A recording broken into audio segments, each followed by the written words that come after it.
Qu'est-ce que le partage?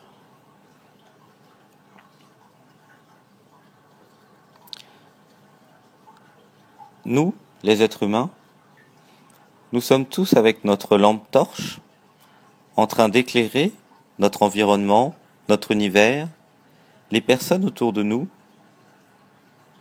Lorsque nous focalisons notre lampe torche sur un objet, et lorsque une autre personne fait la même chose que nous sur cet même objet, eh bien on peut dire que notre conscience, notre lumière, partage cet objet, partage la vue, la conscience de cet objet. Nous sommes deux lumières et nous voyons que cet objet est une statue, une belle statue qui exprime quelque chose. En réalité, rien ne peut nous appartenir.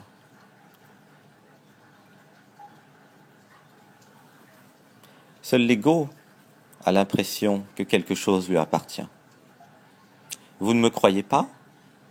Mourez et vous verrez. Car lorsque cette lumière se désincarnera, elle s'éteindra et changera d'univers. Mais tous les objets que nous avions éclairés, qui étaient chez nous lorsqu'on l'avait signé chez le notaire, eh bien, cet objet continuera d'exister sans nous sur Terre. Vous voyez, rien ne nous appartient. L'échange, le partage, c'est projeter cette lampe torche sur le même objet. C'est être conscient ensemble, au même moment, au même endroit, de cet objet, par exemple.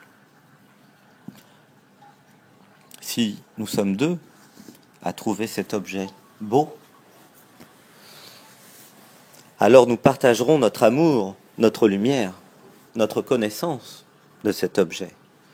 Nous dirons, cet objet est magnifique. Oui, il est magnifique. Je l'aime. Il vibre. Forcément, puisque nous sommes cet objet. Il fait résonner, il fait vibrer quelque chose qui est en nous. Cela signifie que nous comprenons quelque part que nous sommes cet objet. L'échange, c'est cela. C'est éclairer la même chose. Il y a un échange.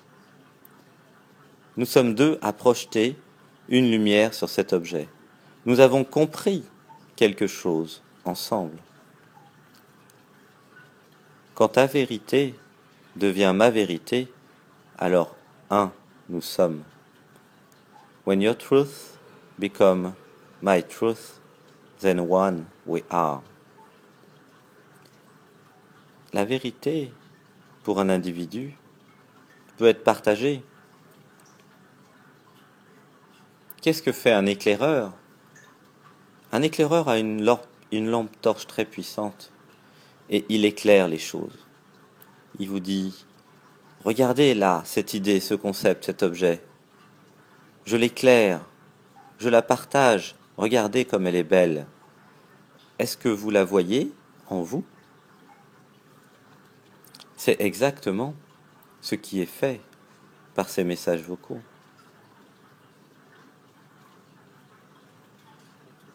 Voilà ce qu'est l'échange. L'échange, le partage, c'est éclairer ensemble une chose, une idée, une personne, un objet. C'est mettre notre conscience sur un point.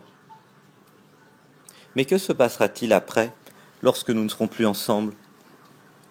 Lorsque nous ne regarderons plus cet objet ensemble, plus précisément. Car nous sommes toujours ensemble, puisque nous sommes un. Eh bien, que se passera-t-il? Eh bien, tout simplement, vous aurez en mémoire l'idée de cet objet, de ce concept. Vous vous rappellerez, ah oui, c'est vrai, c'est magnifique. Nous sommes un. Nous sommes amour. Vous vous rappellerez, oui, j'ai vu cette voiture à tel endroit, elle est belle, je vais aller l'acheter. Vous pouvez mettre votre conscience sur tout ce que vous voulez. Vous pouvez partager votre conscience.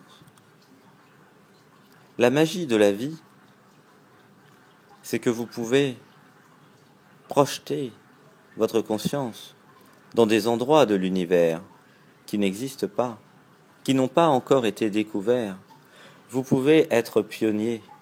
Vous pouvez amener des groupes de personnes, de millions de personnes, vous pouvez leur dire « J'ai trouvé quelque chose, regardez. Je mets ma conscience sur cette œuvre d'art, sur cette idée. Venez, qu'en pensez-vous ? Cette idée, cette conscience est magnifique. Cette chose est magnifique. » Martin Luther King a dit « I have a dream ».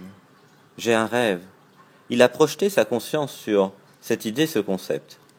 Il a changé le monde. Einstein aussi, tous les inventeurs. Voilà ce qu'est l'échange.